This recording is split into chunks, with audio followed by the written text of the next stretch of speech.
کسی خاتون نے ٹی وی چینل پر فون پر عالم سے کہا کہ میرے شوہر نے دوسری شادی کر لی ہے، جو عورت میری سوکن بنی ہے اس نے میرے حق پر ڈاکہ مارا ہوا ہے، اس کی کیا سزا ہوگی؟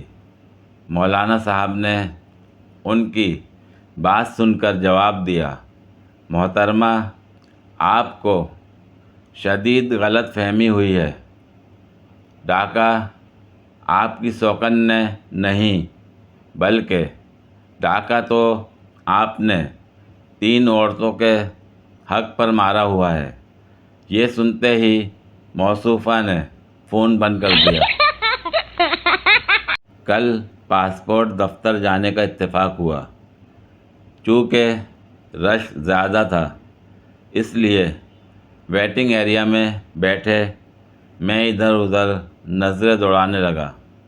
انتظار گاہ میں تقریباً 6 فٹ بلندی پر لکڑی کی ایک دیوار بنا کر 2 حصوں میں تقسیم کیا گیا تھا۔ ایک طرف عورتوں کے لیے جبکہ دوسری طرف مردوں کے لیے جگہ مختص تھی۔ کچھ دیر موبائل کھنگالنے کے بعد سگریٹ پینے کی طلب ہوئی۔ جیب سے سگریٹ نکالی ہی تھی کہ ایک نوجوان نے میری توجہ دیوار پر لکھے ایک نوٹ پر مبذول کروائی، جہاں صاف صاف لکھا تھا، سگریٹ نوشی منع ہے۔ دیکھ کر غصہ تو بہت آیا کہ ہم مردوں کی آس ایک سگریٹ ہی تو ہے جس کے بغیر ہمارا گزارا نہیں، لیکن اگلے ہی لمحے مجھے خود سے زیادہ عورتیں مظلوم لگیں، کیونکہ عورتوں کی طرف نوٹ لکھا تھا، خاموشی اختیار کریں۔ مسکرائیے۔ ایک انٹرویو میں افسر نے نوکری کے امیدوار سے پوچھا، افسر، تمہیں 10 آسان سوال دوں یا ایک مشکل؟ امیدوار، سر، ایک مشکل سوال چلے گا۔ افسر، دن پہلے نکلتا ہے یا رات پہلے آتی ہے؟ امیدوار، دن پہلے نکلتا ہے۔ افسر، وہ کیسے؟ امیدوار، سر، طے ہوا تھا کہ آپ ایک ہی سوال پوچھیں گے۔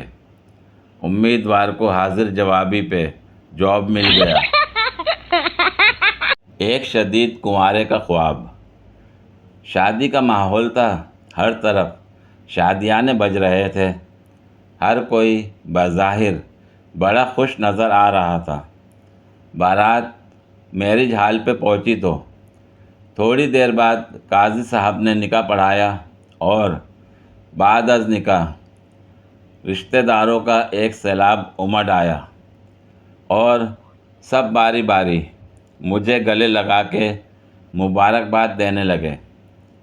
حاضرین میں ہمارے علاقے کے رواج کے مطابق چھوارے اور مٹھائیاں بانٹی گئیں اور تھوڑی دیر بعد کھانے کا دور شروع ہوا۔ سب لوگ کھانے پہ ٹوٹ پڑے۔ ہمارے لیے بھی کھانا لایا گیا۔ کھانا بہت اچھا پکا ہوا تھا، لیکن مجھ سے زیادہ کھایا نہیں گیا، شاید میں شرما گیا تھا۔ کھانا کھانے کے بعد تھوڑی دیر سب اپنی اپنی نشستوں پر بیٹھے رہے، مجھے نہیں معلوم کیوں۔ تھوڑی دیر بعد رخصتی کا وقت ہوا تو سب رخصتی کی تیاریوں میں مشغول ہو گئے۔ مجھے گاڑی کی فرنٹ سیٹ پر بٹھایا گیا اور دلہن کو پیچھے بٹھا دیا گیا، اور یوں میری دلہن اپنے پیا یعنی کہ میں کے گھر سدھار گئی۔ گھر پہنچ کر باقی رسمیں ادا کی گئیں اور دلہن کو اس کے یعنی کہ میرے کمرے میں پہنچا دیا گیا۔ تھوڑی دیر بعد مجھے بھی کمرے میں دھکیل دیا گیا۔ میں نے جاتے ہی بڑے مؤدبانہ لہجے میں کہا، السلام علیکم۔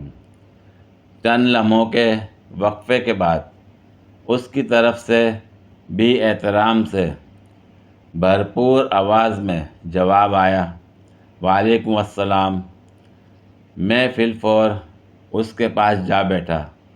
مجھے اس کا چہرہ گھونگھٹ سے ڈھکا ہوا ہونے کی وجہ سے نظر نہیں آ رہا تھا۔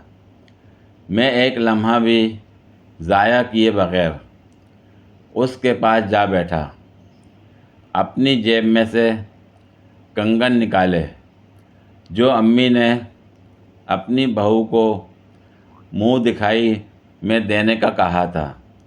ابھی آگے بڑھا ہی تھا کہ مجھے یوں محسوس ہوا جیسے کوئی مجھے جھنجھوڑ رہا ہو۔ جیسے ہی میں نے آنکھیں کھول کے اوپر دیکھا تو ابو جان کھڑے تھے اور کہہ رہے تھے کہ بیٹا اٹھ جاؤ، سحری کا وقت ختم ہونے میں صرف 15 منٹ باقی ہیں۔ پوری ویڈیو دیکھنے کے لیے شکریہ۔ اگر ویڈیو پسند آئی ہو تو لائک اور شیئر کریں، کمنٹ میں اپنی رائے کا اظہار کریں۔ مزید ویڈیوز کے لیے میرے چینل کو سبسکرائب کریں۔ شکریہ۔